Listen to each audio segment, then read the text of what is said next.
नमस्कार और आप गांव कलर्स का पॉडकास्ट सुन रहे हैं। बिहार पंचायत इलेक्शन। राज्य निर्वाचन आयोग के सूत्रों से मिली जानकारी के अनुसार बिहार में सितंबर तक कोरोना की थर्ड वेव का कोई असर नहीं दिखता है, तो आयोग सितंबर से दिसंबर तक चुनाव संपन्न कराने की कवायद कर सकता है। बिहार में कोरोना संक्रमण के कारण बिगड़े हालात अब कंट्रोल होते जा रहे हैं। माना जा रहा है कि जल्द ही बिहार में अधिकतर विभागों के सामान्य कामकाज शीघ्र ही होने लगेंगे। ऐसे में प्रदेश में कोरोना के कारण टल चुके पंचायत चुनाव की तैयारी को लेकर भी सुगबुगाहट शुरू हो गई है।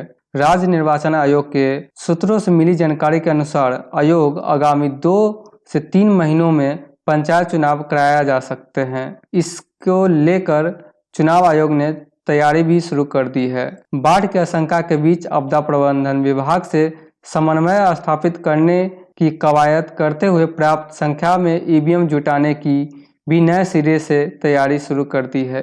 सूत्रों के अनुसार राज्य निर्वाचन आयोग ने दूसरे प्रदेशों से M2 मॉडल की ईवीएम मंगाने का फैसला किया है। इसके अलावा राज्य निर्वाचन आयोग के पास अपना भी ईवीएम है। ऐसे में जरूरत को ध्यान में रखकर ही आयोग ईवीएम मांगा जाएगा।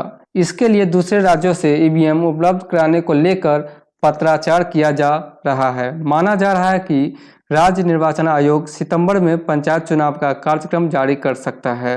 गौरतलब है कि राज्य निर्वाचन आयोग M3 मॉडल ईवीएम से चुनाव कराना चाहता था, लेकिन इसमें सफलता नहीं मिली।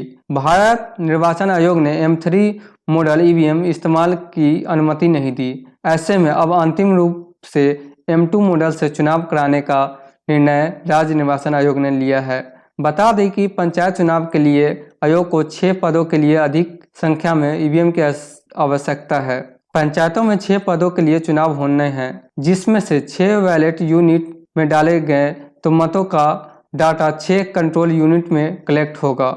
90,000 कंट्रोल यूनिट की आवश्यकता।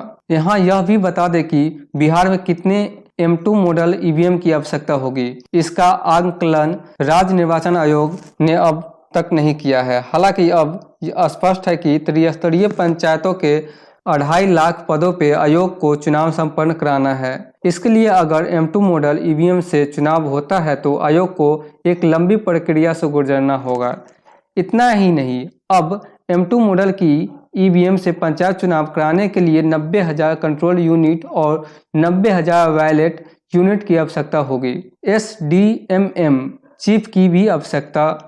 बता दें कि ईवीएम के दोनों मॉडल में काफ़ी अंतर है। M3 मॉडल की ईवीएम से त्रिस्तरीय पंचायत चुनाव कराने पर 1 कंट्रोल यूनिट और 6 बैलेट यूनिट की साथ एक SDMM secure detachable memory module chief की आवश्यकता होती है। ऐसे में सिर्फ 15,000 कंट्रोल यूनिट और 90,000 कंट्रोल यूनिट के रहने पे पंचायत के सभी पदों के चुनाव कराया जा सकते थे। केवल SDMM चीफ को बाहर निकालकर ईवीएम को दूसरे चरण के मतदान के लिए भेजा जा सकता था। बाढ़ के हालात पे भी आयोग की नज़र। दूसरी ओर चुनाव आयोग ने बाढ़ को ध्यान में रखते हुए यह तैयारी शुरू की है। इसके लिए आयोग ने आपदा प्रबंधन विभाग को पत्र लिखा है, जिसमें बाढ़ प्रभावित जिलों से लेकर प्रखंड और पंचायतों के बारे में विस्तृत जानकारी मांगी गई है। अगर प्रदेश में सितंबर तक कोरोना की तीसरी लहर का कोई असर नहीं दिखता है तो आयोग की राजनीति दिसंबर तक चुनाव संपन्न कराने की हो सकती है। नवंबर में खत्म होगी परामर्श समिति की मियाद। दरअसल राज्य निर्वाचन आयोग की कोशिश है कि बारिश और बाढ़ प्रभावित पंचायतों का कैलेंडर उपलब्ध हो जाए। ऐसे होने पे सितंबर से दिसंबर के बीच पंचायत चुनाव संपन्न कराया जा सकता है। माना जा रहा है कि आयोग इस पे गहराई से विमर्श कर रहा है। बता दें, पंचायतों में परामर्श समिति के गठन से संबंधित दस्तावेजों की मियाद नवंबर में खत्म हो रही है। जुड़े रहे गांव कलर्स के साथ। गांव कलर्स यूट्यूब चैनल पे गांव से संबंधित सभी छोटी बड़ी जानकारियां, पंचायत चुनाव और पंचायती राज व्यवस्थाओं की जानकारी आदि देखने को मिलेंगे। हमारे साथ जुड़े रहने के लिए हमारा यूट्यूब चैनल गांव कलर्स को सब्सक्राइब कर ले, साथ में बेल आइकन को भी दबा दे, जिससे हमारे सारे अपडेट्स आपके पास पहुंच सके।